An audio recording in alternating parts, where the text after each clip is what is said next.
morning, Dr. Baring. Fifth cycle. Full dose, definite progress. Everything okay? You're doing fine. Isolation is no problem.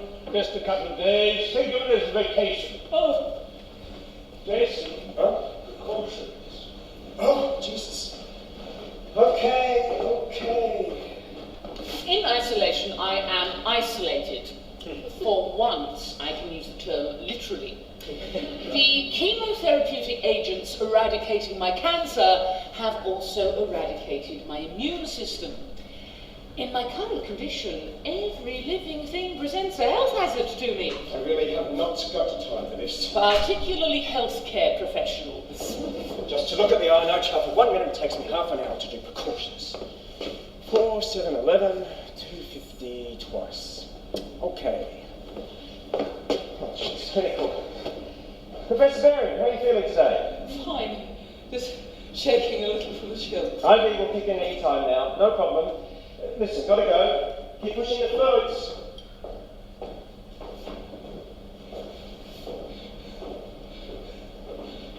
I am not in isolation because I have cancer. Because I have a tumor the size of a grapefruit. No, I am in isolation because I am being treated for cancer. My treatment imperils my health. Herein lies the paradox. John Donne would revel in it.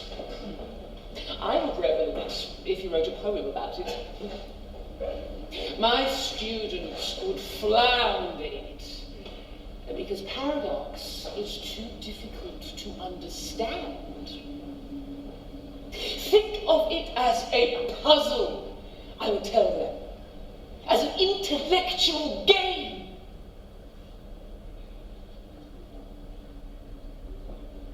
Or I would have, were it a game, which it is not.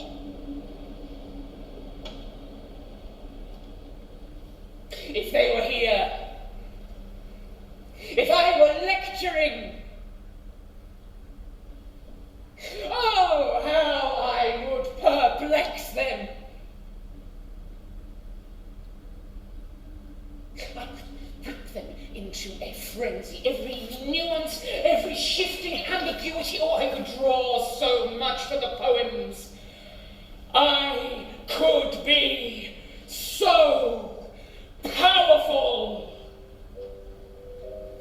If poisonous minerals, and if that tree whose fruit threw death on else immortal us, if lecherous goats, if serpents envious cannot be damned, alas, why should I be? Why should intent or reason born in me make sins else equal in me more heinous, and mercy be easy and glorious to God? In his stern wrath why threatens he? But who am I that dare dispute with thee? O God, oh, of thine only worthy blood and my tears, make a heavenly Lethean flood, and drown in it my sins' black memory, that thou remember them some claim as debt. I think it mercy if thou wilt forget. Aggressive intellect, pious melodrama, and a final fearful point. Donne's Holy Sonnet number 5, 1609, in the Ashford edition based on Gardner. The speaker of the poem has a brilliant mind, and he plays his part convincingly, but in the end, he finds God's forgiveness hard to believe, and so he crawls under a rock to hide. If arsenic and serpents are not damned, then why is he? In asking the question,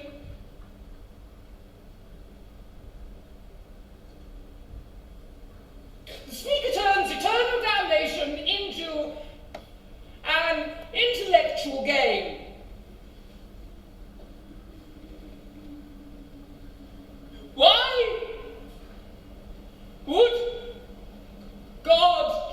to do what is hard to condemn, rather than what is easy and glorious to show mercy. Several scholars have disputed Ashford's third comma in line 6, but none convincingly. But limitation, exception, contrast, the argument shifts from cleverness to melodrama and unconvincing outpouring of piety. Oh God, oh. A typical prayer would plead, remember me, oh Lord. This is a point not nicely explicated by Richard Streer, a former student of mine who once sat where you are now, though I dare say he was awake at the time. In the May 1999 issue of Modern Philology, true believers ask to be remembered by God. The speaker of this sonnet asks God to forget.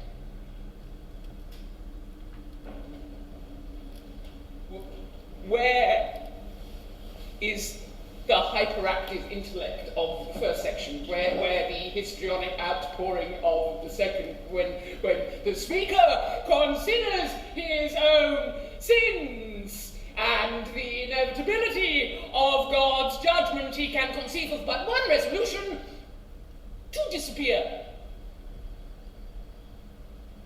Doctrine assures us that no sinner is denied salvation.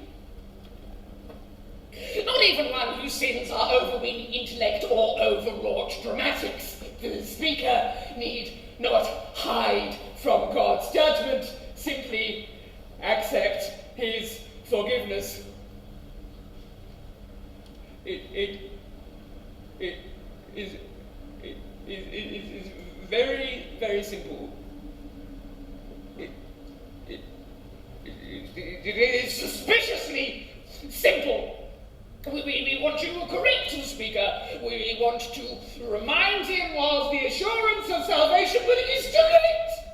The dramatic and poetic encounter is over, and we are left to our own consciences. Have we outwitted God, or have we been outwitted? Miss Berry? What? What is this? You have to come down for a test. Jason just called and they want another ultrasound. They're concerned about a bowel obstruction. Is it okay if I come in? No. No, I'm sorry, but they want it now. No, it's not now. It should not be now. Yes, they want to do it now. I've got the chair. No, it's not now. I am in the middle of this. I have this plan for now, not ultrasound, no more tests, we've covered that. I know, but they need for it to be now. It won't take long, and it's not a bad procedure. Why don't you come along? I do not want to go now! Miss Berry?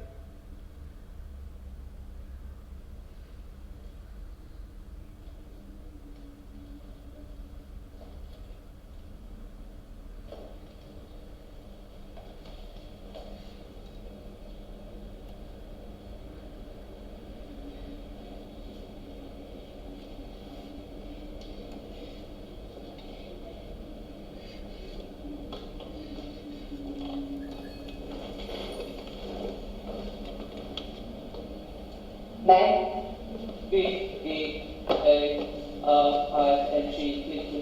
You'll just take a minute. Is it time for your break? Yeah. Take a break.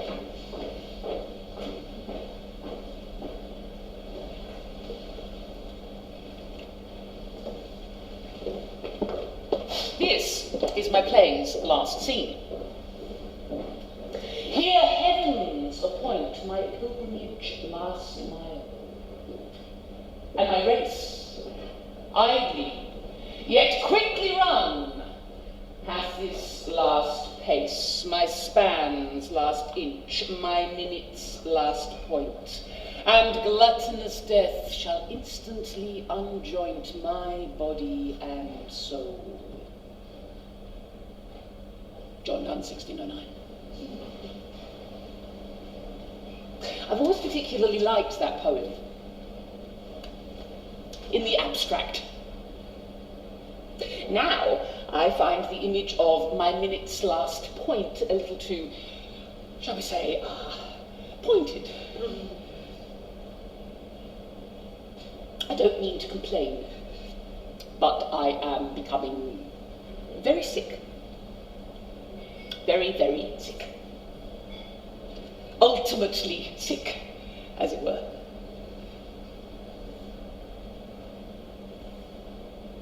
In everything I have done, I have been steadfast and resolute, some would say to the extreme. Now, I am distinguishing myself in illness. I have survived 8 cycles of hexamethylphosphoryl and vinplatin at the full dose, ladies and gentlemen.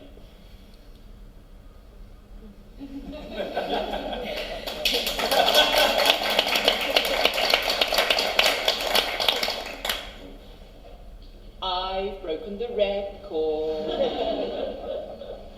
I've become something of a celebrity. Jason and Kalikian are simply delighted. I think they foresee celebrity status for themselves upon the appearance of the journal article they will no doubt write about me.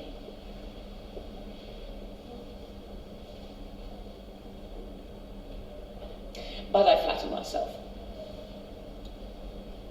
The article will not be about me. It will be about my ovaries.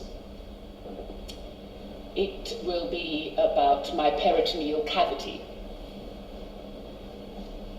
which, despite their best intentions, is now crawling with cancer.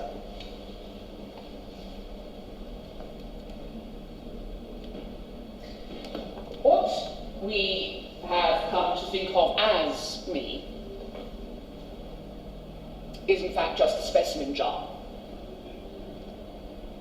Just the dust jacket. Just the white piece of paper that bears the little black marks. My next line is supposed to be something like, "Oh God, it is such a relief to get back to my room after those infernal tests." Well, that's hardly true. To get back to my room after those infernal tests is just the next thing that happens. Oh God, it is such a goddamn relief to get back to my goddamn room after those goddamn tests. Oh. Professor Baring, just come to check the INO. 456.5. Okay. How are you feeling today? Fine. That's great, just great. How are my fluids? Well, pretty good. No kidney involvement yet. That's pretty amazing with Hex and Vin. How will you know when the kidneys are involved? Lots of in, not much out. That's simple. No way. Compromised kidney function is a highly complex reaction. I'm simplifying it for you. Oh, thank you. We're supposed to. Bedside manner. Yeah, there's a whole course on it in med school. It's required. Also a waste of time for researchers. I can imagine. Jason. No. What were you just saying? Well, Never mind. Professor Berry? Yes. Are you experiencing confusion? Short-term memory loss? No. Sure. Yes. I was just wondering, why cancer? Why cancer? Why not open heart surgery? Oh, yeah, why not plumbing? Why not run a loop rack for all the surgeons know about Homo sapiens sapiens? No way. Cancer's the only thing I ever want. No, really. Cancer is... Awesome. Yeah, that's right. It is awesome. How does it do it? The intercellular regulatory mechanisms, especially for proliferation separation and differentiation. The malignant neoplasia just don't get it. You grow normal cells in tissue culture in a lab, and they replicate just enough to make a nice confluent monolayer. They divide 20 times or 50 times, but eventually they conk out. You grow cancer cells, and they never stop. No contact inhibition whatsoever. They just pile up. Just keep replicating forever. That's got a funny name. Know what it is? No, what is it? Immortality in culture. Ah, sounds like a symposium. It's an error in judgment in a molecular way. But why? Even on the protistic level, the normal cell-cell interactions are so subtle they'll take your breath away. Golden brown algae, for instance. The lowest multicellular life form on Earth. They're idiots, and it's incredible. It's perfect. So what's up with the cancer cells? Smartest guys in the world, with the best labs, funding. They don't know what to make of it. And what about you? Me? Oh, I've got a couple of ideas. Things I'm kicking around.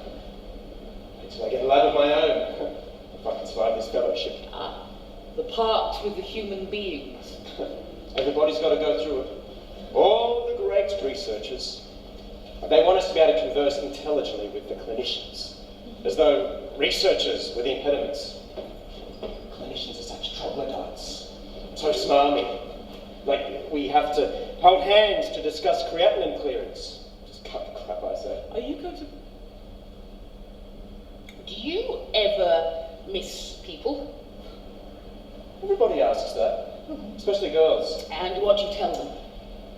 I tell them yes. Are they persuaded? Some. Some. I see. And what do you say when a patient is apprehensive, frightened? Of who? Never mind. Professor Baring, who's the President of the United States? Oh, I'm fine, really. Sure, I can't order a text. No, I'm fine. I'm just a little tired. Okay. Look, I gotta go. Keep pushing the fluids. Try for 2,000 a day. Okay?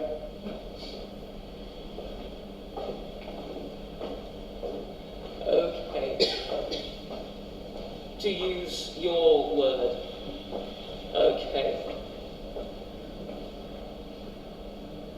So, the junior doctor, like the senior scholar, prefers research to humanity. At the same time, the senior scholar, in her pathetic state as simpering victim, wishes the junior doctor showed more interest in human contact. No!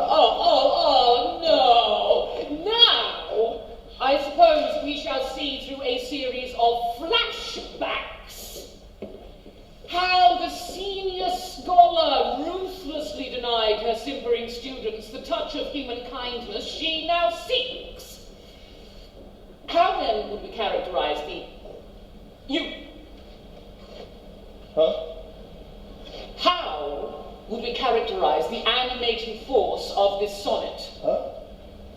In this sonnet, what is the principal poetic device? I will give you a hint. It has nothing to do with football. What propels the sonnet? Did I say you are 19 years old? You are so young. You don't know a sonnet from a steak sandwich. By no means. You can come to this class prepared, or you can excuse yourself from this class, this department, and this university. Do not think for an instant I will tolerate anything in between. I was teaching him a lesson.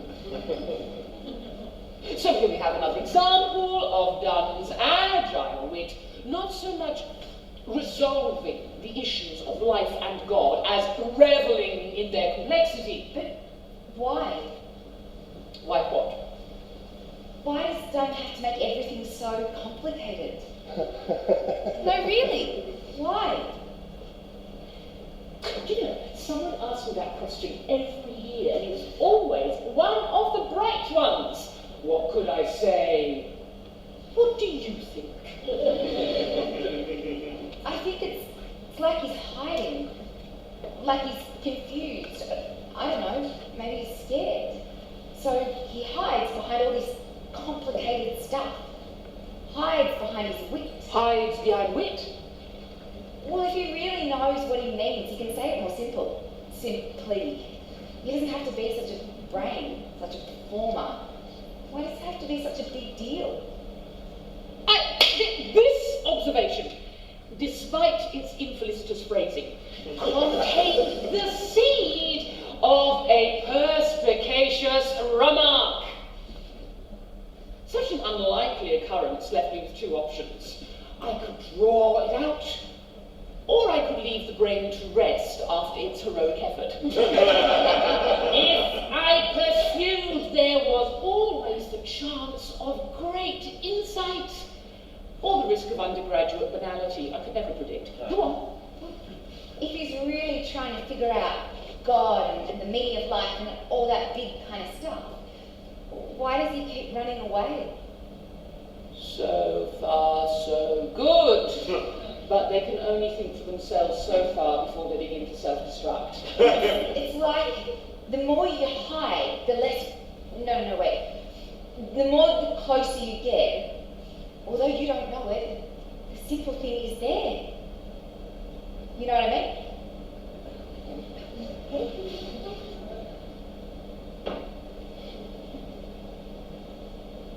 That really is enough for today. Class dismissed. Professor Baring, can I speak with you for a minute? You may. I need to ask for an extension on my paper. I'm really sorry, and I understand your policy, but... Don't tell me your grandmother's died. You knew. It was a guess. I have to go home. Do as you will. But the paper is due when the paper is due.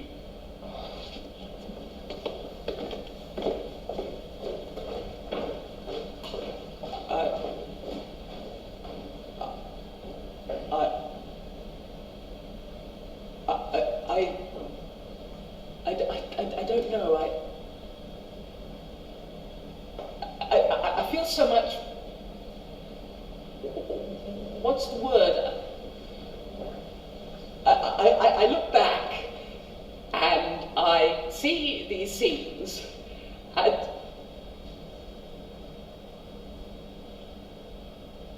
it was late at night. The graveyard shift. Susie was on. I could hear her in the hall. I wanted her to come in and see me. So I had to create a little emergency. Nothing dramatic. It worked. Miss Baring? Is that you beeping at 4 in the morning? Did that wake you up? Oh, I'm sorry. It just gets occluded sometimes. I was awake. You were? Well, what's the trouble, sweetheart? Do not think for an instant anyone calls me sweetheart. But then I allowed it. I don't know. Oh, you can't sleep? No, I just keep thinking. Oh, well, if you do that too much, you can get kind of confused. I know. I can't figure things out. I'm in a quandary having these doubts. Well, what you're doing is very hard. Hard things are what I like best. It's not the same. It's like it's out of control, isn't it?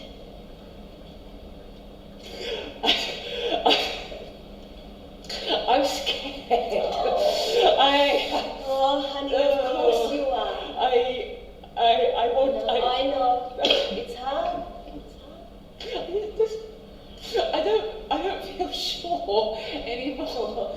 And you used to feel sure. Oh, yes, I used to feel sure. Oh, Vivian. Oh. No, it's all right. I know. It hurts. I know. It's all right. Yeah.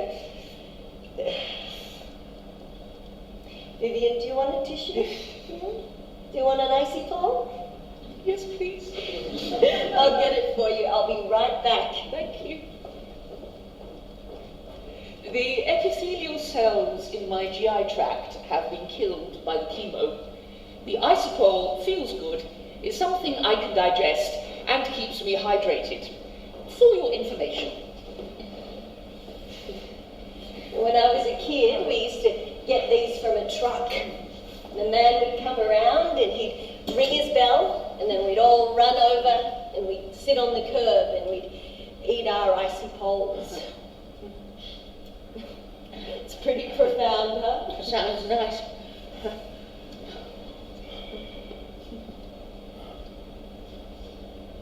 Here. You sure? Thanks.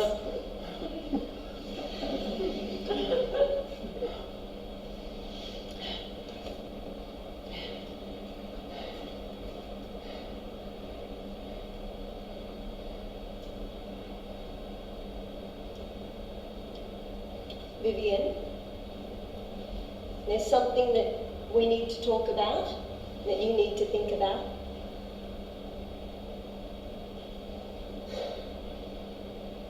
My cancer's not being cured, is it? Mm-mm. They never expected it to be, did they? Well, they thought that the drugs would make the tumour get smaller, and it has. It's gotten a lot smaller, but the problem is that it started in new places too. You know, they've learned a whole lot for their research, and it was the best they had to give you. It was the strongest drugs, but there just isn't a good treatment for what you have yet, for advanced ovarian. I'm sorry, they should have explained this. I knew. You did. I read between the lines. So what you have to think about is your code status and what you want them to do if your heart stops.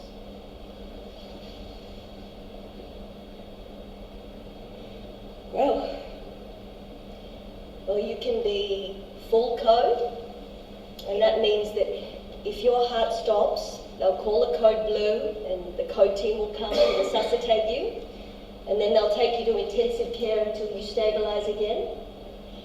Or you can be do not resuscitate. So if your heart stops, we'll just let it, and you'll be DNR.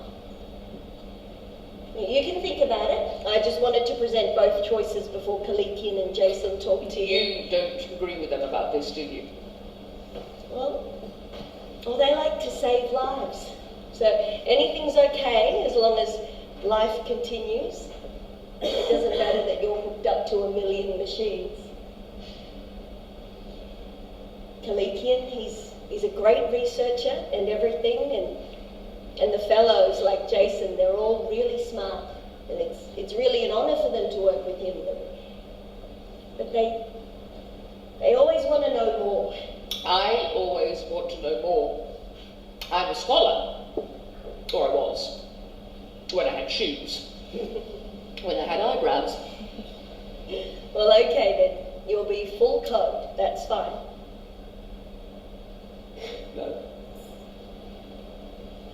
No, don't complicate the matter. That's okay, it's up to you if you're... Let it stop. Really? Yes. So if your heart stops beating, you... Just let it stop. You sure? Yes. Okay. Well, I'll have Kalikian give the order. and- Seriously, you're still going to take care of me, aren't you? Of course, sweetheart. Don't you worry. Oh, that was a maudlin display. I cannot believe that my life has become so corny. But it can't be helped. I see no other way. We are discussing life and death, and not in the abstract either. We are discussing my life and my death, and my brain is dulling, and poor Susie was never very bright to begin with, and I can conceive of no other home. That now is not the time for verbal swordplay, for unlikely flights of the imagination, for wildly shifting perspectives, for metaphysical conceit, for wit. And nothing could be worse than a detailed scholarly examination, erudition, interpretation, complication. No. Now is a time for simplicity. Now is a time for, dare I say it, kindness. I thought being very clever would take care of it. I see I have been found out.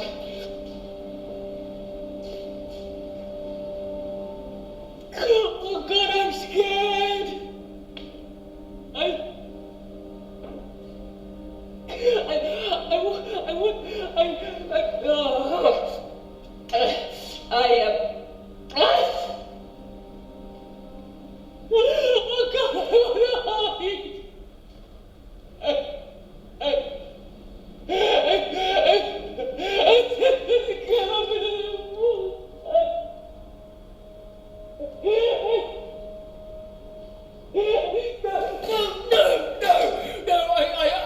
I want to tell you how it feels.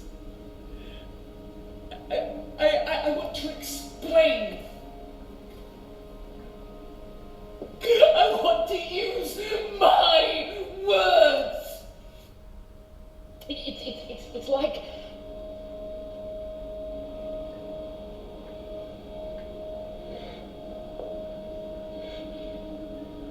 I can't.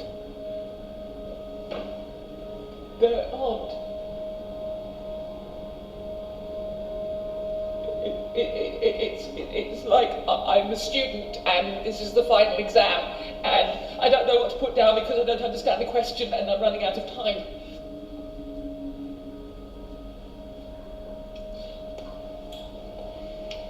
The time for extreme measures has come.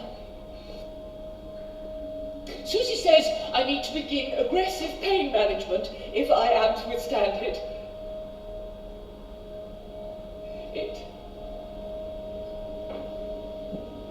It's such a little word. I think in this instant it signifies being alive. I am in terrible pain. Oh well, I apologise in advance for what this palliative treatment modality does for the dramatic coherence of my play's last scene. It can't be helped. I'm in terrible pain. They've got to do something.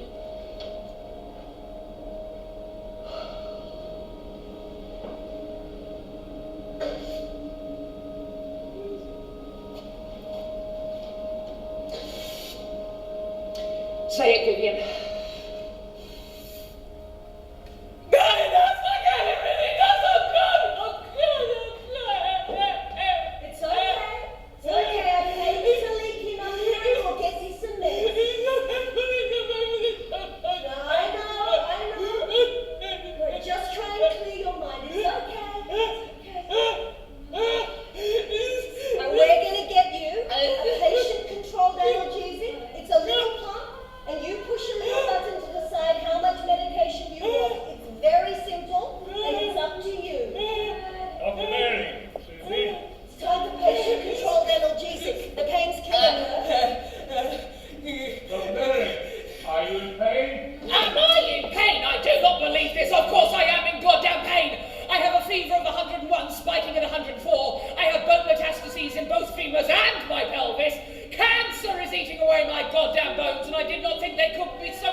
These are my last coherent lines.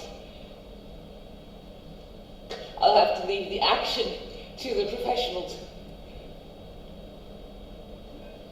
It came so quickly, after taking so long. Not even time for a proper conclusion. And death, capital D, shall be no more. Semicolon. Death, capital D. Thou shalt die. Exclamation mark.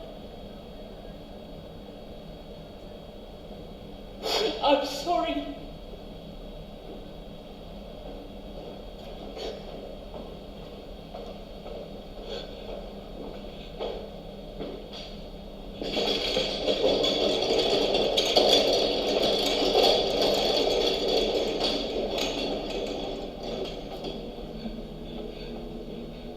I trust this will have a soporific effect. Well, I don't know about that, but it sure makes you sleepy.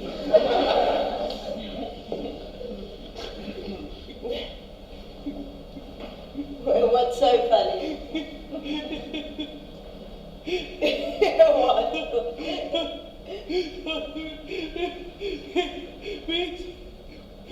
Makes you sleepy. Oh, it does? Oh, well, that's pretty dumb. That's funny. Yeah, I guess. In a dumb sort of way. I never would have gotten it. I'm glad you explained it. I'm a teacher.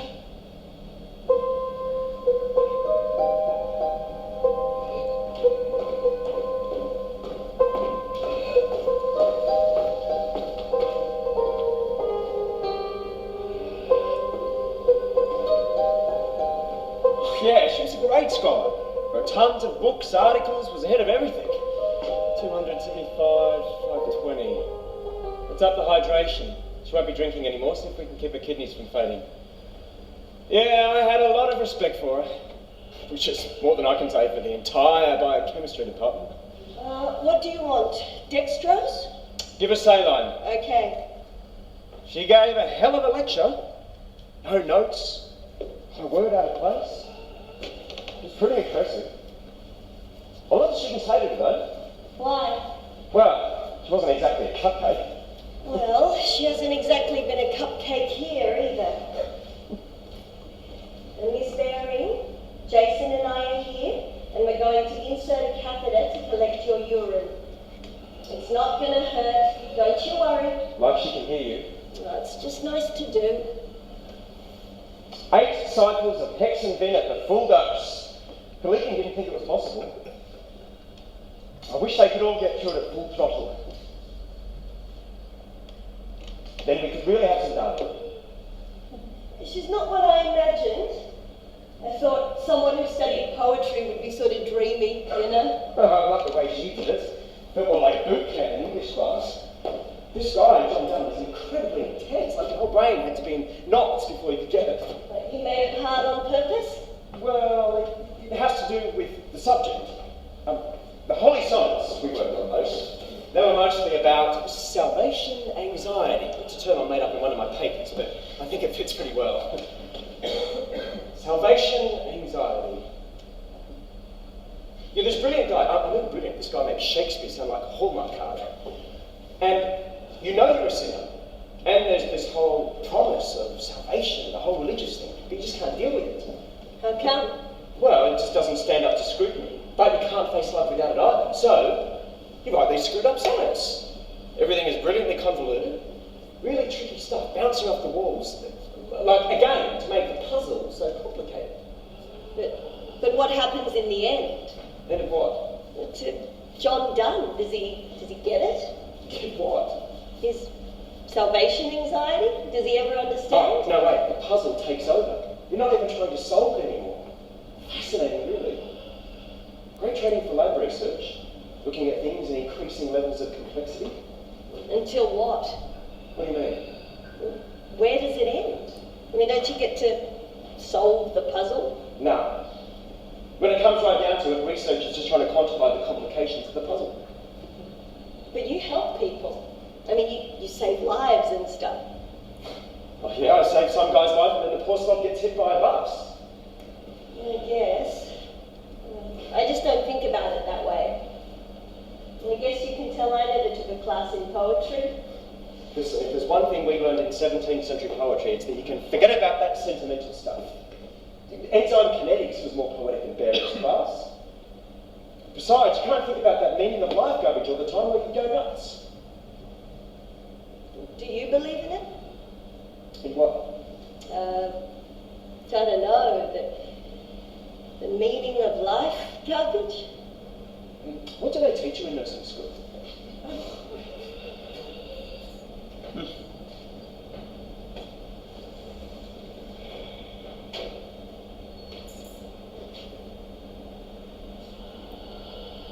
She's out of it. Shouldn't be too long. You done here? Yeah, I'll just tidy up. See ya. Bye, Jess.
Vivian?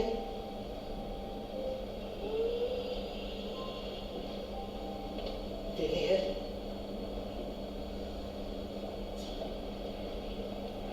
It's Evelyn. Vivian?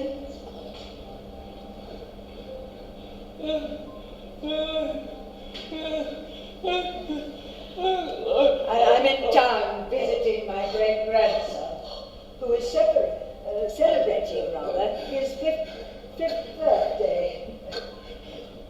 I went to see you at your office, and they directed me here. I've been walking all over town. I had forgotten how early it gets chilly here. I know you do. I know. I can sleep. Oh dear. Baby. Baby. Oh, baby.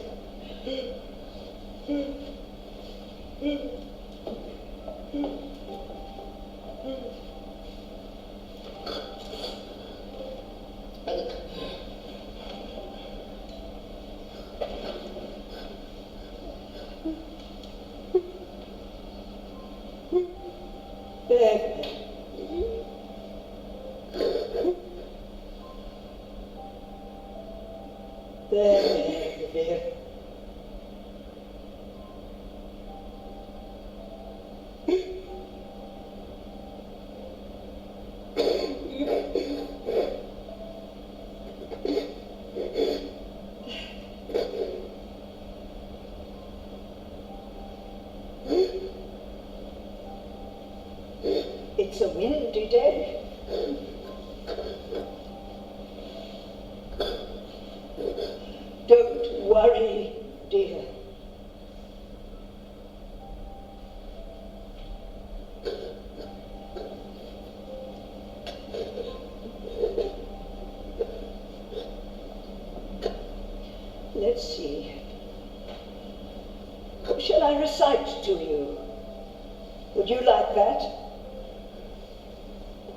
write something by tongue? No. Very well.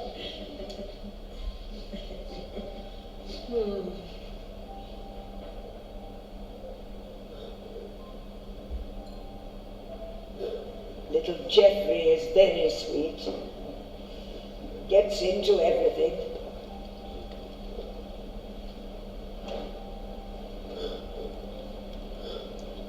Let's see.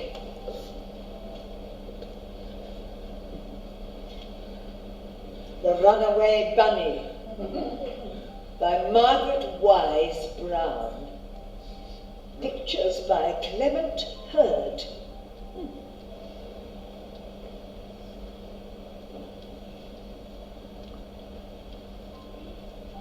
Copyright 1942. First Harper Trophy edition 1972. Now then.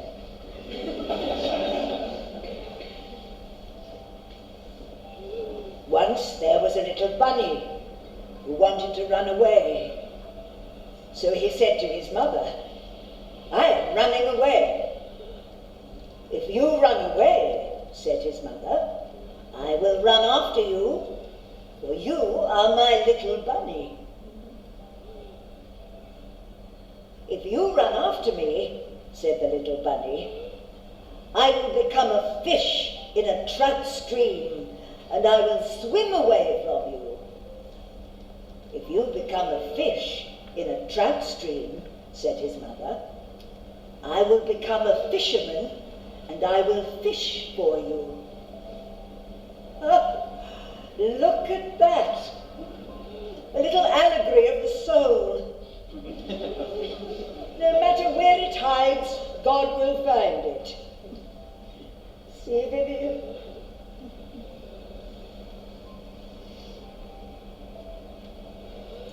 "If you become a fisherman," said the little bunny, "I will be a bird and fly away from you." "If you become a bird and fly away from me," said his mother, "I will be a tree that you come home to." Very clever. "Shucks," said the little bunny, "I might just as well stay where I am and be your little bunny." And so he did. "Have a carrot," said the mother bunny. Wonderful.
It's time to go.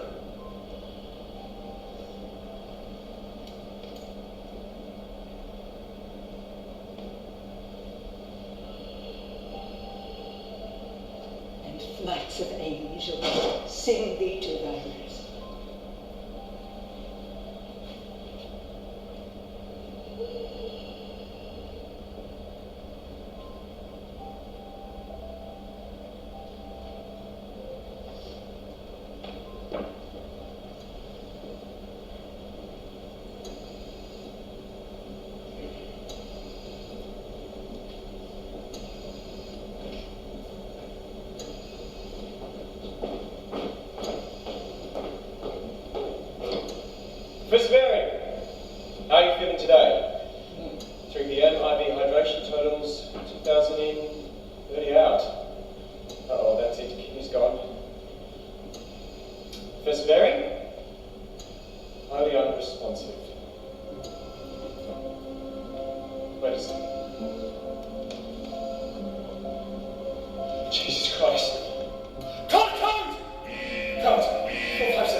2, 3, 4, 5, 6, 7. Go then, Code. Get over here. She's DNR. She's research. She's no code. Oh, damn it, She's Susie. no code. Kaliki put the order in. You saw Jason. You were right there. Open up the code 4575. Cancel code room 707. Sue Monahan, primary nurse. Cancel code. Dr. Posner is. Oh, no. Get out of the way. Stop. Stop. Stop. The patient is No, DNR. stop doing this. Stop. The patient is DNR. Look at this. Do not resuscitate. Kaliki. I made a mistake. No code. Patient's no code.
shit.